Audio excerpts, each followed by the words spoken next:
Molweni nginibingelele kuzo zonke iy'nkalo la okufinyelela khona le channel. Igama lami nguVusi Mavusana kwi-channel ehamba phambili umkhanya kude TV. Bafowethu, inkulu-ke indaba-ke laphana wey'ngane zakwethu. Kulindeleke ukuthi umthandeni-ke laphana wey'ngane zakwethu-ke avule-ke laphana-ke imoto entsha-ke laphana wey'ngane zakwethu, njengoba simbona laphana ey'nkundleni zokuxhumana-ke imoto-ke imbozwe-ke ngeshidi-ke elimnyama-ke laphana wey'ngane zakwethu. Siyazi ukuthi-ke le nsizwa-ke isebenze kakhulu-ke laphana wey'ngane zakwethu, uyashaya ku-3 million-ke laphana bafowethu-ke.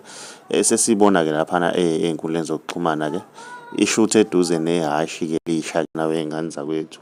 Ngiyafisa ukuvulwa kuwena ngabe kuthi okwakho ukuphawula ngalolu daba. Ngabe-ke ulindele luphi-ke uhlobo lwemoto-ke, njengoba sibona ukuthi leya moto-ke ayikavulwa-ke isasemaphepheni-ke wey'ngane zakwethu. Ake sidibane lapha comment section ngizwe uvo lwakho ukuthi wena ngabe kuthini okwakho ukuphawula ngalolu daba. Uma umusha ngiyacela wenze okulungile, ucindezela subscribe, gcizelela nebhele ukuze uzothola ama-notification njalo uma siphosta ividiyo entsha. Siyichanel, siyabonga.